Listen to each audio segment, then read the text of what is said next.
INEC is the Electoral Commission and the college that is in charge of every political party. Does it see Abure as a leader of the party? Yes or no?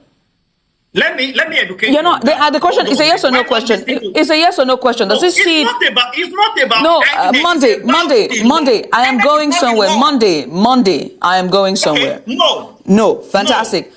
Did the stakeholders vote a no confidence on Abure and Apapa-led leadership? Yes or no? Did the stakeholders? You're not aware. Okay, fantastic. With this being fantastic. So, guys, it might shock you to know that in the 2029 presidential election, that the Labour Party got just 5,000 votes. Can you imagine that? And then in 2023, guess what? According to what INEC declared, the Labour Party got 6 million plus votes. That's just what INEC declared. If they were to give Peter Obi, his real number of votes, Nigerians, you know what Peter Obi must have scored in the last election. But guess what? Abure is now throwing all that on the floor, coming out to see that, they are going to throw the ticket of the party in 2027 open for other people. It's not going to be reserved for Peter Obi. But guess what? Abure has just fallen. I mean, he has thrown himself to the ground. So, guys, it is becoming clearer now that Abure was instrumental to Peter Obi being rigged out during the last presidential election. And he's still insisting that he wants to become the Labour Party chairman. Guess what? INEC has boldly come out to confirm that, the new woman who has been elected is the real and authentic chairman of the Labour Party. But just take a look at this beautiful conversation. Take a look. You guys are not going to believe this. Watch this video. Let's discuss at the end. It's a short video. Watch. The biggest problem, and I kept saying it even before election, the biggest weakness and the biggest threat that presidential campaign had was Labour Party. If Mr. Peter Obi had run as an independent candidate, there's no how they would have been able to rig. There is no how. Because it was dependent on party. The party first of all went on for them to even release this thing. Oh yeah, let's be able to impute agents or whatever. That's what they did. They changed everything. They were the biggest threat that we had. They thought even the obedient, they saw the obedient as their enemies. I kept telling them, I said, you guys are the ones that are going to be the party in power, not us. They can't think big. Their small-mindedness was the reason why Tinubu was able to rig election.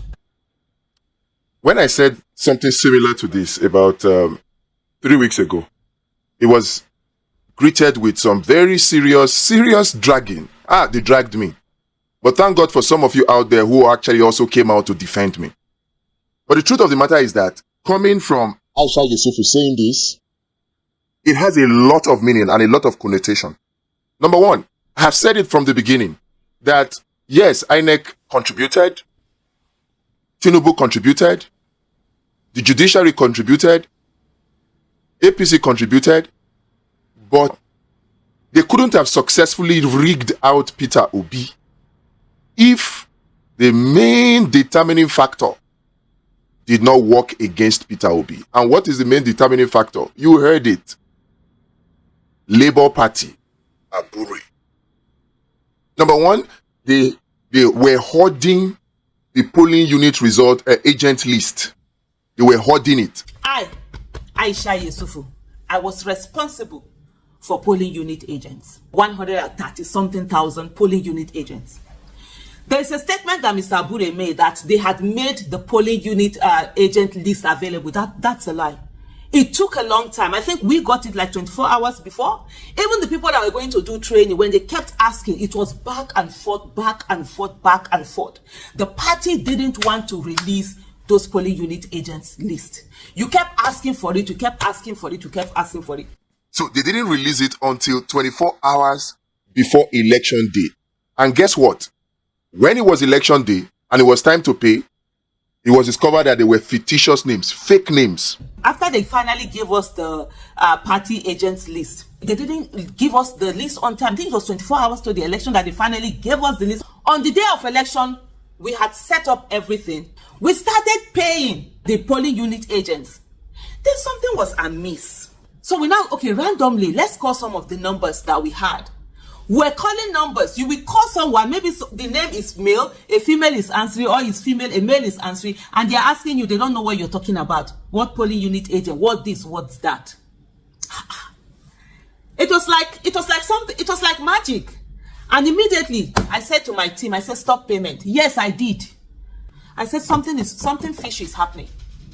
That was when we realized that those Abure's people, the Labour Party, had given us fictitious names. Most of the names there weren't the names that were supposed to be there. They had been changed. Yes, I am saying this. If they want to go to court, please let us all meet in the court. We found that the names that were on that list were not the names that were supposed to be. Names had been changed.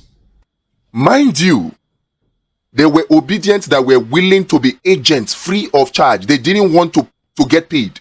They were passionate enough, so passionate, that they wanted to be agents free of charge. Yet Abure removed their names. He did not even take their names. He put the names of fake people there. I'm not the one who said it. It's Aisha Yusufu. And you heard it. She's ready to go to court if they want to defend that statement. They put in fake names in there. And you know what?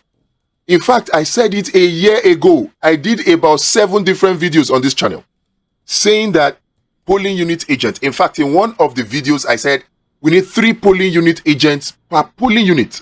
And we could have gotten volunteers to do that. 176,000 polling units. Multiply that by 3. If Peter Obi wanted 600,000 volunteer polling unit agents that are passionate and die hard, he could have gotten it. But Abure and the Labour Party would not have that. They were so fixated on their from the election that they did not care about Peter Obi winning. It was not like they were hopeful that Peter Obi will win anyway. But at least when they saw the atmosphere, you would have thought that they would give it their all. They didn't even put in their list. Everybody was fixated on what they would take from Peter Obi. They were just in there to cash out. And you heard it. And that's the most important thing. And that's the takeaway I want us to have from this video. If we don't take anything away, let's take this one. It's not time or that time to pass blame. No, we have passed it. You can't cry over spilled milk. What is done is done. But lessons must be learned so that we can avoid them and correct them in the future. So if there's nothing you took out of this video, please take this one thing. If Labour Party did not sabotage Peter Obi, Tinubu, together with INEC, together with the judiciary, would not have been able to rig Peter Obi out. Very, very germane statement. And this should give us hope for 2027. That Tinubu is indeed beatable. Forget that he was not president or in power in 2023. Now that he is in power, it's even worse for him because the policies he has put in place has alienated him from the people. It has alienated him. So, in fact, he is more beatable now. He is more defeatable now than he was in 2023. We just need to know this so that we can put in our effort and put in our contribution so we can have and take back our country in 2027. You need to even see another video. At any rate, why did any of the 2 sets of petitioners not tender even a single polling unit result issued by INEC to their polling unit agents to support their claim of manipulation of election results by INEC, even as they all agreed that they had agents in the polling units? I had thought that this is the best and most effective way of proving the manipulation of election results alleged by them. After all, the polling unit is the only place where voting takes place, and so also constitutes the building block of election results. If we just had polling unit agents that were passionate and did not sell out, mind you, out of the polling unit agents that we had, not all of them that were even polling unit agents were loyal. Many of them sold out. Many of them sold out, and that was why officials were able to rig it at the polling unit at the World Collation Center. If only we had polling unit from EC8A, and then we had a collation center, our own collation center, where we computed our own result to take to the world, to take to the local government, to take to the state, and to take to the national. It would have been difficult and almost impossible for INEC to rig us out. It would have been difficult for Tinubu to rig us out. It would have been difficult for the judiciary themselves to rig us out because, like you heard from this video, even the judiciary recognizes that the polling unit is the very fundamental, the very basic component of our election. They recognize it. That was how Adeleke was able to win in Osun because of polling unit results. So the reason why this video is actually pertinent and very important for us, right, is because there is this narrative they are driving now. It's a propaganda. And remember, I said that propaganda is one of the 7 strategies that Tinubu has to play on in order to force himself in office beyond 2027. Propaganda. So this propaganda that is currently ongoing now, the propaganda is this, that Tinubu cannot be defeated. Tinubu can be defeated. You just saw it now. The fact that Peter Obi was rigged out in 2023 was not because Tinubu was perfect strategic approaches, whether in terms of electoral violence, disenfranchisement, whether in terms of buying up INEC, whatever it is, judiciary and all that. It was not because of any of those factors. It was just because we had in-house sabotage that sabotaged Peter Obi. That was all. So going forward, please know this. We can defeat Tinubu in 2027. Person of the Labour Party, Nenadi Usman, has expressed her desire to be remembered for leaving behind a united, formidable and indomitable party capable of winning elections nationwide. In her inaugural address, Usman emphasized the need for forgiveness, integrity and fairness to achieve this goal. Usman acknowledged the party's previous conflicts but stressed that no group or individual should feel defeated as everyone emerged victorious through the reality of the law. She also encouraged party members to put aside their differences and work together towards a common goal. So joining us now to discuss this is a legal practitioner and member of the Labour Party, Monday Mawa, legal practitioner and a member of the Labour Party. Monday, many thanks for joining us. Let's get started, shall we? I mean, Nenadi has put out this very inspiring inaugural statement or speech, but what specific strategies do you believe Usman would implement to achieve a united and formidable Labour Party? Well, first, good morning to you and good morning to Nigeria. The point is that if they can't, I think what he's trying to do now is what I expected leadership of the party to have done long ago. What she's trying to achieve now is like putting the cart before the horse. Now, the Labour Party has been further divided by the action of the leadership of some of the members of the party by what transpired in Abia in Umuahia. Now, don't forget, I think I was on this program some time ago when I was trying to tell you that the meeting that brought about the men and this men of a woman is even faulty on the part. But let's assume that it was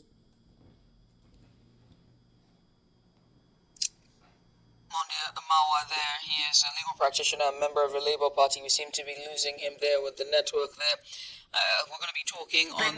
It was called produce her was wrong. But let's leave that aside. Of course, if you can appeal to the conscience of Monday's network is a bit glitchy there. We'll try to bring this conversation later on if we're able to establish his network again. But if you're just joining us, this is News Now on News Central TV. We're talking Labour Party with the new transition members. Okay, he's back now. Very good. Continue with your submission there. We lost you there for a bit. Yes, thank you. What I was trying to say was that I said, of course, it's a good move. And if she must follow this through, if you can follow this through, I think Labour Party will get back on track again, notwithstanding the way and manner she came on board. Now, in doing that, you must not neglect a person like Abure. Abure is not my friend in any form, but you cannot neglect him because whether we like it or not, he controls a very large numbers of followers in the party. And because many of them, almost everyone at the National Assembly today, but whether in the Senate, in the House of Reps, any state house of assemblies today in Nigeria, they were produced by the leadership of Abure when he was the national chairman of the Labour Party. So we must not neglect the role and the importance of Abure in bringing together or in bringing a lasting solution to Labour Party.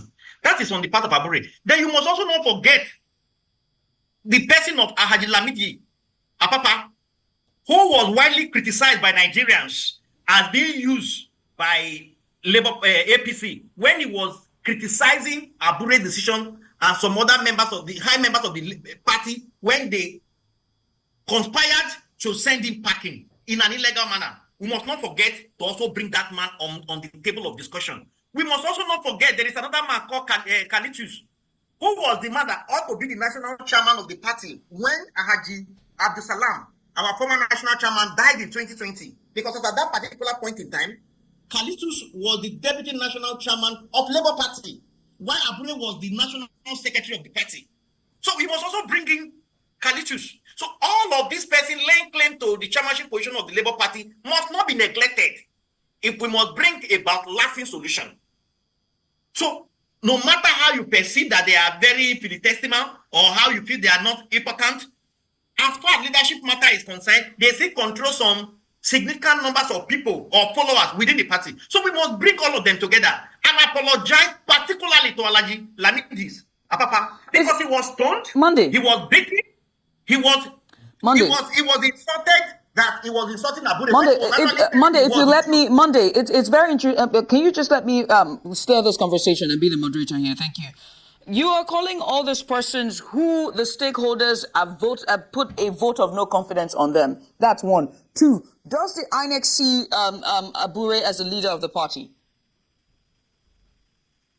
I didn't get that last question. Does INEC see Abure as a leader of the party? It's not about INEC. Does INEC? Wait, hang on. INEC is the person. INEC is the Electoral Commission and the college that is in charge of every political party. Does it see Abure as a leader of the party? Yes or no? Let me educate you. You know, the question is a yes or no question. It's a yes or no question. Does it see? It's not about. No, Monday. I am going somewhere. Monday. I am going somewhere. No, fantastic. No. Did the stakeholders vote a no confidence on Abure and Apapa-led leadership? Yes or no? Did the stakeholders? You're not aware. Okay, fantastic. With this being noted, how then should forgiveness come in? Because INEC doesn't see Abure or Apapa as the leader of the party, and the stakeholders have seen them, has voted a no confidence on them. So where does forgiveness come in? Now let me. Can I come in now? Sure. Now, if you go to INEC website as of today, as we are speaking now, my sister, Abure is seen as the leader of the party in INEC website. It's very interesting that you are citing a website, because if I go to my last place of work, my picture is still on there, but I don't work there anymore. We cannot use a website as a site as a site for competence or acceptability. I go on a website. If you go on my last place of work's website, my photograph is still there, and I'm still called the host of that show. So the question I need to ask you again, are you going to say that a website that has a picture that most likely has not been updated since the last election cycle is the person so because of that means INEC sees him as the leader? Now, you have not answered the question. You didn't answer that question. No, this is not an yes or no question. There's a question that will dictate that you need an explanation. I think on issue of this, now section 82 of the Electoral Act empowers INEC to monitor every meeting of a political party. That the political party must inform INEC. Are you getting that? All right. Now, that law, the Supreme Court on plethora of authority have stated that INEC monitoring any political party gathering or not does not give validity to the gathering. That what gives validity to the gathering of a political party is the fact that by virtue of section 82 and 84 of the Electoral Act, that particular party notify INEC of their intention to convey a meeting. So if INEC by their own discretion decide to attend it or not, does not in any way remove the validity of the meeting. Did INEC attend the Congress that Abure and we're out of time? I've been in notification. So guys, so it is really becoming clearer now to Nigerians and even to obedience that really Abure did not really work in the interest of the people. I mean the interest of obedience and Peter Obi himself, who has made the Labour Party to become a party to be reckoned with. So I was really shocked when somebody posted on Twitter yesterday showing the number of voters, that the number of votes that Labour Party got in the election, I mean the 2029 election before the 2023 election.